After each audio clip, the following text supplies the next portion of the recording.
Mabuhay, Kamustika, welcome. How are you? This is Bob from Love Beyond the Sea. Today's topic is about homesickness, a Filipina marrying a foreigner, leaving the Philippines, and then dealing with the inevitable homesickness. I've actually experienced homesickness in my life. The first time I moved away from home, I was probably 20 years old.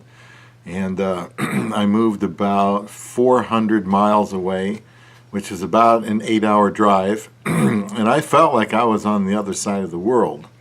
Now, it was also the first time away from home. And, the homesickness hit me hard. I'd never experienced anything like it. I don't want to again. But, excuse me, when you marry a Filipina and you intend to bring her over to your country, I think it would be easy to forget or not think about the fact that she's going to go through homesickness. Now, I have no idea what the percentage is of Filipinas that go through homesickness, but I can't imagine how it would not affect 100% of them. And it's probably not fair to think we know exactly what it feels like for a Filipina to move thousands of miles away from home to live with someone that she may have only gotten to know through, some webcamming and messaging. She may or may not believe that leaving the Philippines and going to a foreign country to live with her husband is the greatest thing in the world. I mean, as the day gets closer for her to make that move, she's probably going to be thinking some thoughts that she hadn't had before. And, she may not relish the thought of moving so far away from all the people and family she has ever known. It's something that, she's probably been busy with certain things, maybe a wedding, maybe just the immigration stuff. And now it's time to say goodbye and get on the plane. And yeah, there's excitement. There's also probably a little bit of apprehension in her mind.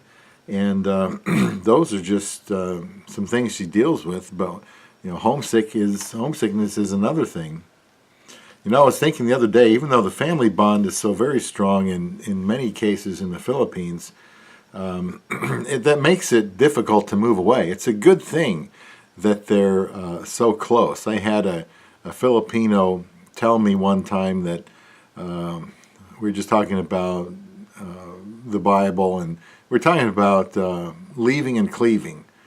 The Bible talks about getting married and leaving your family, cleaving with your spouse.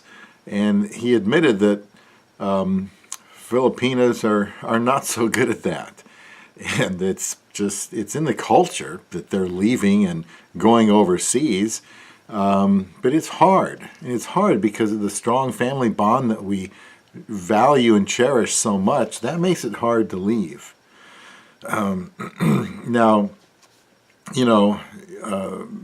your wife is going to get homesick. But if she's able to Skype, for example, with family and friends back home, that helps a ton. When I observed my wife doing that, she seemed engaged and happy as I looked at her pretty face and her beautiful eyes, and as she was talking to them, and that made me feel good. And by the way, I'll share some things that can help with homesickness. Feel free to share anything else, something you went through, something that actually helped your wife with homesickness, maybe how long it lasted. Any comments would be appreciated. Now, recently, a lady who immigrated to America told me that it would be best for my wife not to visit the Philippines for a couple of years because she's going to need time to acclimate first to her new environment. She also surprised me by saying that her homesickness is going to be worse or more challenging to deal with after she has returned from her first visit back to the Philippines than it was the first time. And this is due to the flood of emotion after seeing so many people again, then again having to leave. So because of this, she stressed that I need to go with her on this trip back home so I can comfort her on those 4 flights back. And I did. We went to the Philippines just 7 months after she left, after she immigrated. Just 7 months after that, we went back to the Philippines, partly to see her newborn niece. And in our case, it didn't seem that it was harder for her the second time, but we weren't always together when we returned, and she admitted to me that it was difficult. And it was fun. We're actually going back from about 2.5 weeks from today. I don't know when this video will go out, but we're going back soon again, about 22 months after the last time we were there. It's always something to look forward to. It is tempting to feel a little confused why your wife would be homesick after, living with such a wonderful guy like you, but don't fret, don't pressure her with thoughts about, just moving on or just getting over it. Not that she would. She loves you dearly. She'll be devoted to you, but the family bonds are very, very strong. So don't take it personally after several months or 6 months or a year that she still cries now and then because she misses her family. My wife cried for a week, as far as I know, after we left the Philippines in August. That was our first trip back together, and then she cried for about a week. In fact, she was already starting to cry on the taxi to the airport for those first of 4 flights, because she was, thinking about just everything that a Filipina would have going through her mind when she's been there for, it was 2 weeks, and that's kind of short, but that's all the time we had. And so she's with her family, she sees everybody, it's exciting again, and now she's leaving. Even that second time can be tough for her. Just recently, she was, crying while she was washing the dishes, and because she was listening to Philippine love songs, and that reminded her of home. I asked her, "Why are you crying, hon?" And she said, "It's the songs making her miss home." This was like, a year or so after she got here. So one thing you can do is help her to meet people and families that she can become friends with. And church is a good place to start with, to help her with homesickness. People in my life have embraced my wife. I'm so happy to think that they think highly of her in a spiritual sense, and they think highly of her character. It is important to me that she is with women who can help her grow, and that someday my wife will be able to be a positive influence on a younger woman. And my wife has been very good to my mother. We bought our mom's place, and my mother lives with us. So I feel like for my mom that she's received a new lease on life. She's 85 years old. She adores my wife. She enjoys spending time with her, shopping sometimes and watching television. So going out to eat sometimes together. So that's been good for my wife to have somebody else home. Because at first, when she married me and she immigrated, we were living in an apartment, so it was just me and her. So she tried to find things to do when I was gone because she didn't have a job at that time.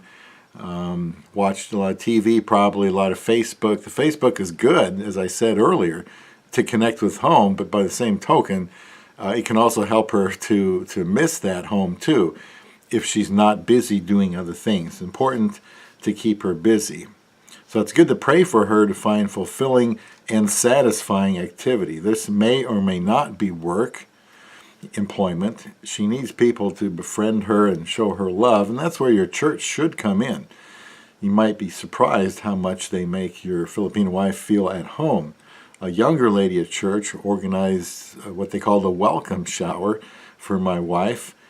We have 75 people in the church, and this was women only, and we ended up with like 45 gifts. It was just overwhelming, the support that they gave her in welcoming her here. And my wife was thrilled to go to Target and register for gifts, and I am just thrilled that she's finding women of different ages to associate with. Some of the things she does, she likes to mow the lawn, actually. She likes that for exercise, and she put the lawnmower together out of the box. She put a trimmer together out of the box. The other day she was learning how to wind up that thing, that spool that goes around and cuts the the grass. As you can tell, that's not my thing. But she likes to do that. She's stained the deck a couple times. She likes to wash her car by hand, with the hose at home. She's washed my mom's car. She's washed my car. And those are things she likes to do. This is her place now. This is her home. This is her yard. She's got her car. She's got, this whole place is hers, really, as much as it is mine. And she treats it that way, and that's good. Now, my wife has always wanted to have a job since she's been here in America, because she's the older daughter, and so therefore usually, and it's the case with her, she's providing for the rest of the family, not just mom and papa, but other siblings too. But she started at a temporary agency that others at work did, and she got hired full time. She's been permanent for, a year and a half now. She's got a couple of pay increases. She works 40 to 60 hours a week, and that's because she, not because I don't help her, but because she wants to provide for her family. And she has her own car that she is paying for. It was a brand new car that she wanted, and she had learned how to drive. So I said, well, sweetie, we can't afford both cars unless you pay for it yourself. So she did, got an extended warranty, and she'll have that paid off in 4 years, and then all that money comes off the books. So she helps with a couple of bills. She needs to have money for herself, and so she even has a 401k. So she's working a lot of hours, and that helps. So she's a little bit tired, I would assume, when she comes home, although she can still do a lot of things after she works a 12-hour day, which is what she does. So I don't know what she would have done if she wouldn't work. So I would say one of the most important things to do, just practically, is find her a job, help her find a job. A temporary agency may be a good place to start, and then try to introduce her to people at church so that socially she has something to start with. And also, God answered my prayer for a social wife, for my wife, mostly through church, but she does, like quite a few of her coworkers.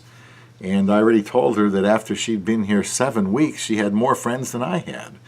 And she said that was because I was so unfriendly. I didn't realize that my wife had such a sense of humor. So something else that can help her deal with homesickness is your praise of her character and the things that she does for you. That's important to hear positive affirmation from you. For example, I try to remind my wife how virtuous she is and describe what those virtues are.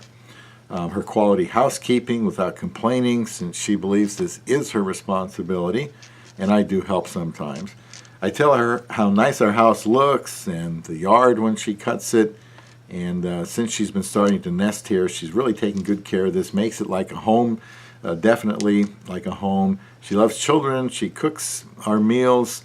She's very organized. She likes to help others and so on. And I tell her I appreciate all these things. I don't say, hon, I wish you would do better at this, or I wish you would do better at that. I try to focus on the things she is doing well right now. And then when she does those things, she's always reminded that, those things mean something to her husband.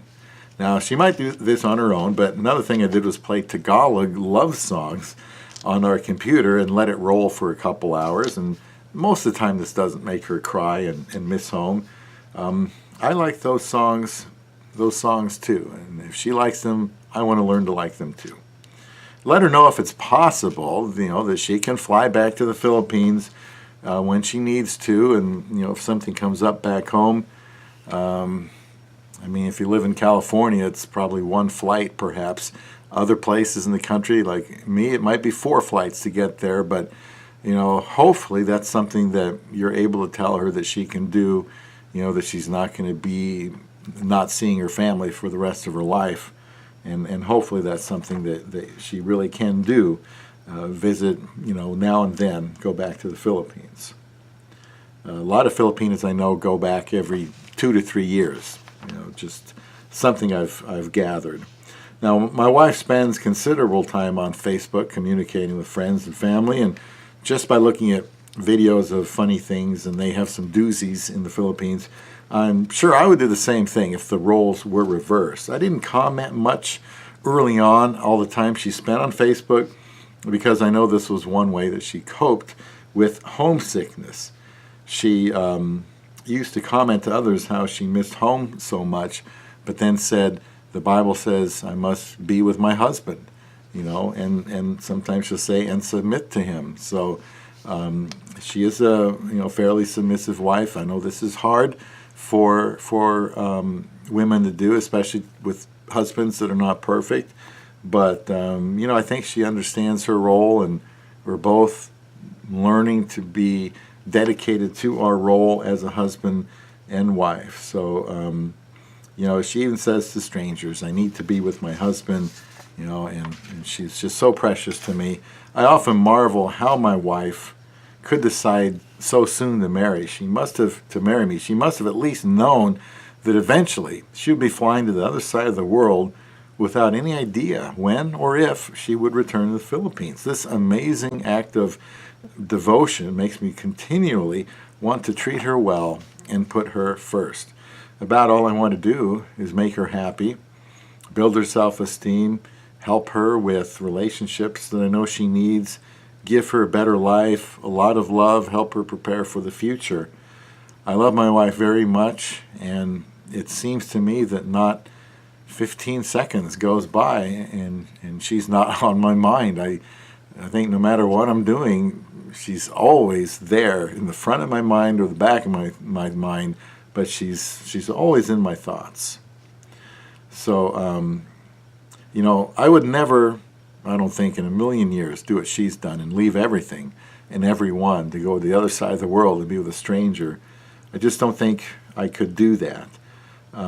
But she's done that for me, even though she knows emotionally it's going to be hard for a while when she endures homesickness. Now, don't take it personally, of course, when she is homesick, because she will be, in all likelihood.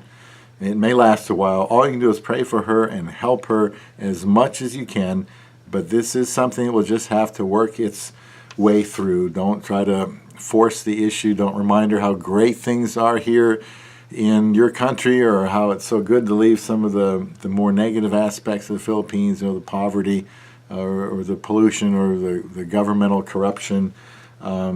Just give her space and let her work through the homesickness, on her own pace. So, it's possible she just wasn't prepared for it, depending how busy she was, and it's possible on those plane rides she had a lot to think about, maybe some second thoughts. So try to be ready to be encouraging and welcoming and patient with her as soon as she gets here. So, this is an opportunity for you to pray to God to help you give her a lot of love and build her up with your words. You're going to be the very most important person in her life for quite a while, so you want to help her get off to a good start. It will pay dividends for the rest of your life with this Filipina. Marrying a Filipina is a special, special opportunity. So homesickness is something to reckon with. Just be patient with your love beyond the sea.